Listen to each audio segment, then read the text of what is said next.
Kuzimva kwa Michael Usi makamaka pa chipani cha UTM kuti ngakhale sanakapikisane nawo ku convention komabe adakaoneka malo ena ndi ena akuvala za UTM kunyumba kwake akuyendedwa ndi anthu osapota chipani cha UTM amene sakuzindikira adaliso kabambe ngati president wa chipanichi pena pake kumamveka koma kuti timvesese bwinobwino nkhani yonse bwanji mundilole kuti ndikuuzeni mmene UTM inayambira. Dzina langa ndine Sam Mavita, tiyeni tikhale limodzi.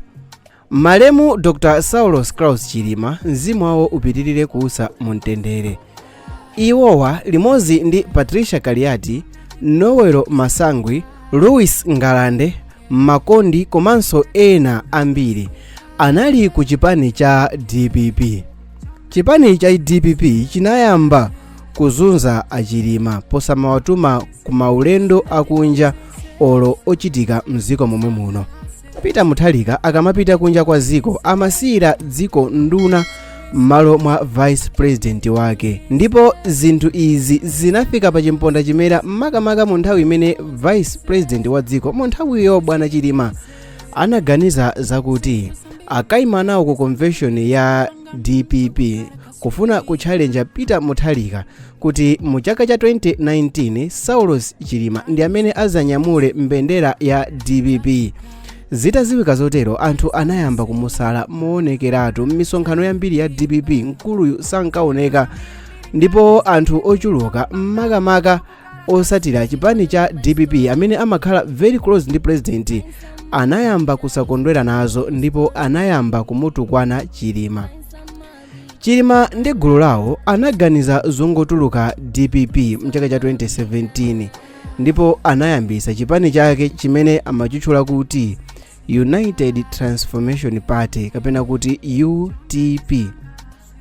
Izi zitatero anayamba kampeni yofuna kugulisa dzinali ku mtundu wa Amalawi. Apa ndi pamene anamupeza Michael Usi kapena tinene kuti Manganya kuti ayambise limodzi chipani cha UTP, ndipo Manganya athese chipani chake cha wodya zake alibe mulandu kapena kuti Ozam. Apa ndipofunikira kuti tikumbukire kuti mu nthawi imene Michael Usi anali ndi chipani chake cha odya zake alibe mulandu, Chilima anali adakali ku DPP, ndipo odya zake alibe mulandu inali movement imene inalipo ngakhale mu ulamuliro wa Joyce Banda. Ndipo munthu amene tikumutchula kuti Manganyera kapena kuti Manganya amene amadziwika ndi dzina lokuti Michael Usi the vice president anavomereza kuthesa Ozam ndi kuti akhale pansi pa United Transformation Party UTP. Atapita kolembesa chipani cha UTP kumeneko ku Meki, akalembera wazipani anakana kulemba chipani cha UTP chifukwa m'mabuku munali kale chipani china chotchedwa United Transformation Party. Nkhani inavuta mpaka anthuwa anafikisana ku khoti, ndithu anapita ku khoti kuti iwowa akaone ndithu kuti kodi chenicheni chimene chikuchitika ndi chani. Apapa anthu ena azipani makamaka a DPP anayamba kuwaseka anthuwa kuti tamvani nkhani ija akuti tu chawo chija si chipani, awakana kolembesa kuti yaweja ndi movement awakana. Koma nkhani imene inachitisa kuti akane inali yakuti atafufuza Achilima anapeza kuti chipani cha UTP chilipodi, ndipo mtsogoleri wake ndi a Newton Kambala. Anakumana ndi a Newton Kambala kuwanyengerera kuti akulu tathesani chipani chanu cha UTP kuti pakhale UTP ya Chilima basi, pakhale UTP imene ikuchokera ku Chilima movement.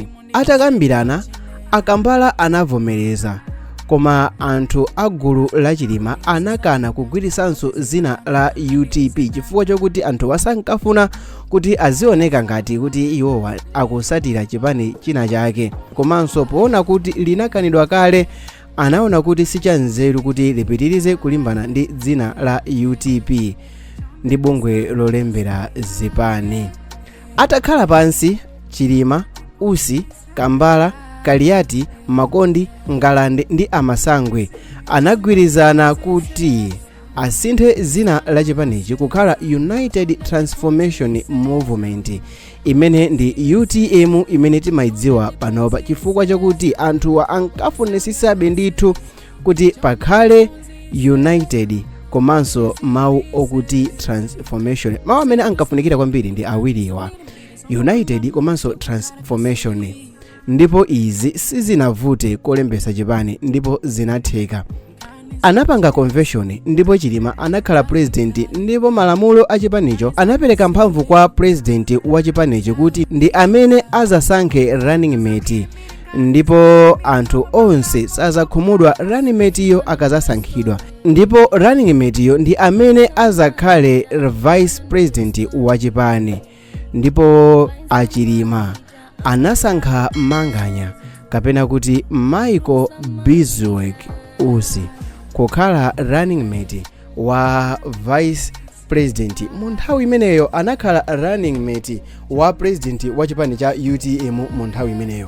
Koma patadusa nthawi zinthu zambiri zinachitika. Fast forward pa 10 June olemekezeka Achilima atamwalira, dziko la Malawi linakhala opanda vice president. Koma chifukwa chakuti vice president anali ochokera ku UTM, olemekezeka a McCarthy Lazarus Chakwera anaganiza kuti zichite ubwino kuti vice president wa dziko amene alowe m'malo mwa Achilima akhalenso ochokera ku UTM komweko, ndipo anasankha a Michael Biswick Usi kukhala vice president wa dziko.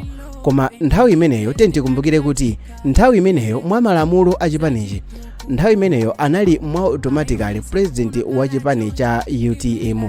Panali mkoke waukulu pakati pa a Patricia Kaliati komanso a Michael Biswick Usi, mpaka na ndithu zinafika paja pa mwana wakanaphala, mpaka na zinafika pokuti Michael Usi anayankhula kuti sakapikisana nawo ku convention ndipo sakapezekako.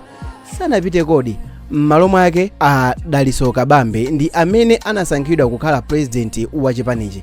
Ngakhale anasankhidwa kukhala president wa chipanichi, anthu ambiri sizinawasangalase kuphatikizapo Michael Usi, ndipo iye anapitirira kuyankhula kuti adakali mwini wa chipani cha UTM. Mafunso ndikumati why akukakamira chipani cha UTM?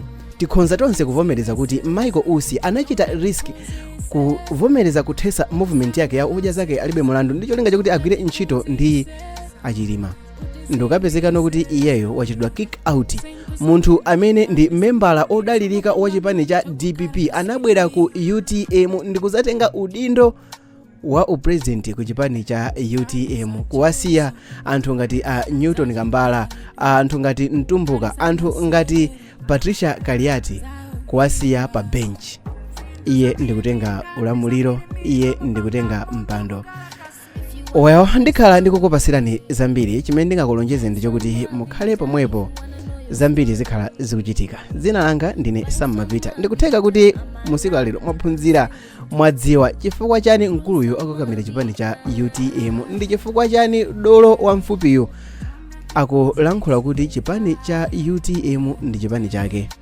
Sam Mavita iye tachitani subscribe kuti tizakuonesa kupasirani so video ina ikazatuluka. Timaponya ma video almost tsiku ndi tsiku. Chitani check ma video ina awiri awa. Is Sam Mavita here. See you in the next one. Okay, musaiwali guys, tindi channel so china chimene kuchicho kuti Kulinje TV. Bwanje mupite mukachite subscribe.